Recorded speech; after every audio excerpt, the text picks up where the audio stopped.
Trump announced a 50% tariff on every Canadian product crossing the border.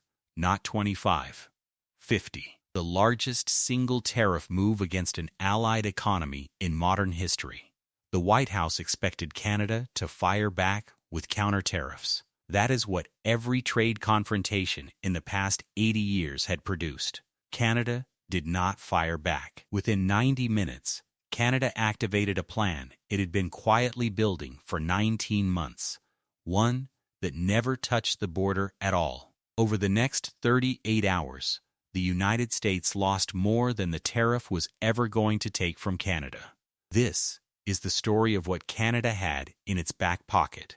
To understand what Canada did, you need to understand one basic fact about how countries hurt each other in a trade war. The standard playbook is simple. Country A puts a tariff on country B's goods. Country B puts a tariff on country A's goods. Both sides absorb pain.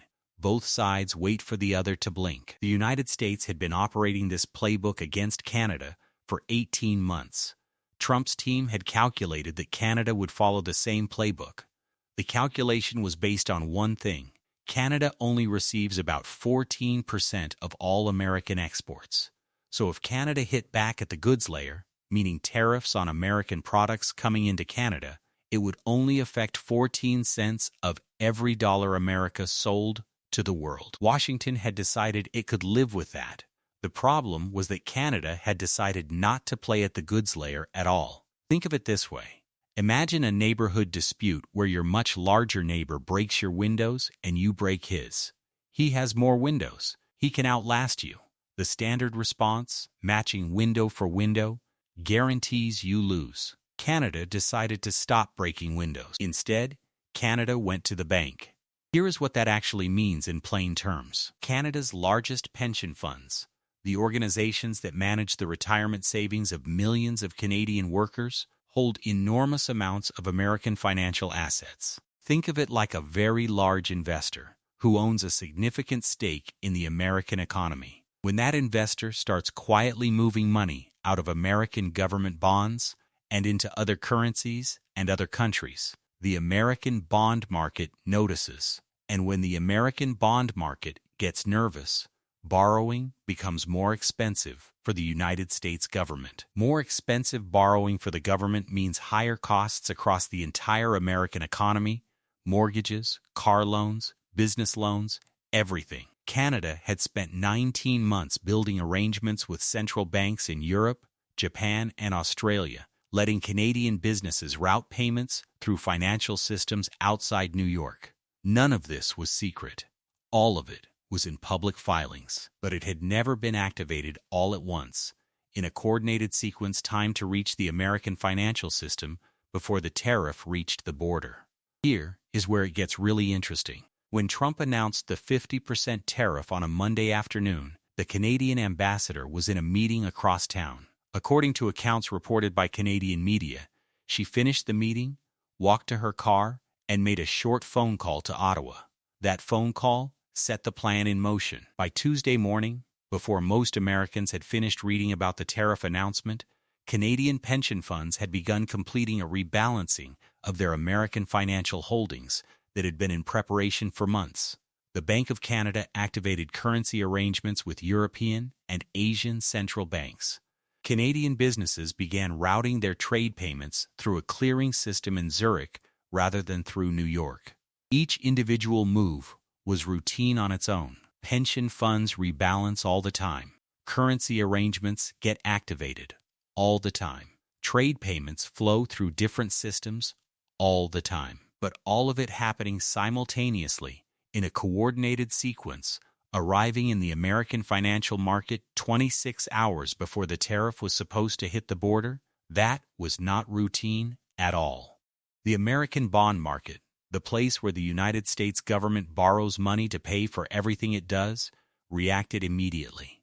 When Trump signed the tariff order, the plan had projected it would extract roughly $61 billion from Canada over 18 months. According to Goldman Sachs calculations reported at the time, the 38 hours between Canada's financial response and the tariff's effective date produced $419 billion in combined losses to the American market. That is a 7-to-1 ratio. Canada spent nothing. The United States absorbed the damage. Mark Carney walked to a podium in Ottawa on Wednesday afternoon and delivered what has since become the most quoted statement of the entire trade confrontation. He said 7 words: "We do not match, we invert." He explained that Canada had not responded at the tariff layer at all. Canada had responded at the financial layer, the layer where the American system was exposed, and where the Canadian system had been deliberately protected over the preceding 19 months.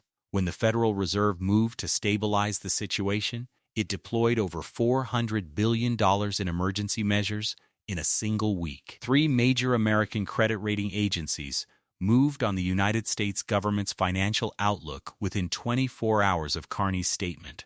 The governors of Michigan, Ohio, and Texas confirmed publicly that their states had been preparing for exactly this outcome for over a year.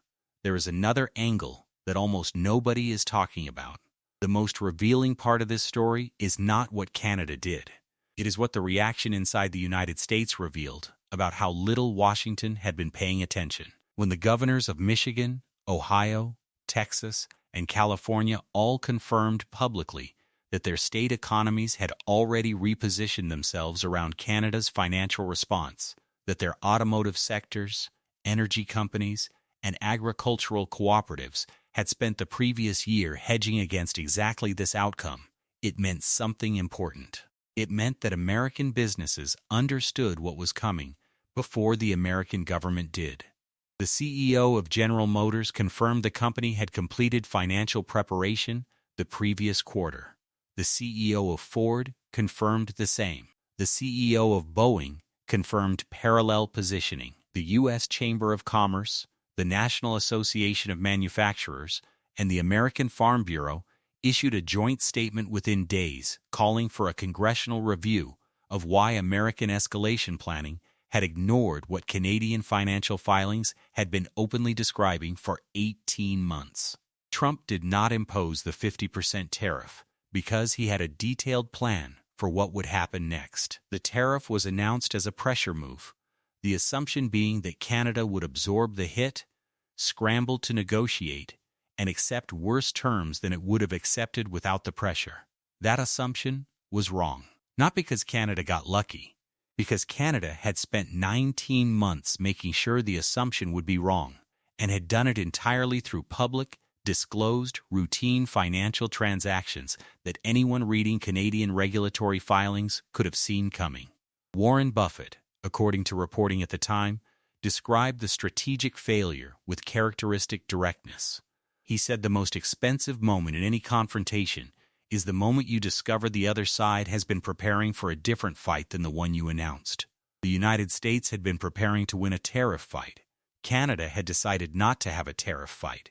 Canada had prepared for a financial fight instead, at the one layer where Canada had carefully protected its own exposure and where the United States had concentrated its vulnerability across 30 months of escalation. The result was not a standoff. It was a demonstration. Canada demonstrated that the rules of the confrontation had changed, and that the change had been underway, quietly and legally, for a year and a half before anyone in Washington had taken it seriously. Now, here is where this starts affecting people who are not watching bond markets for a living.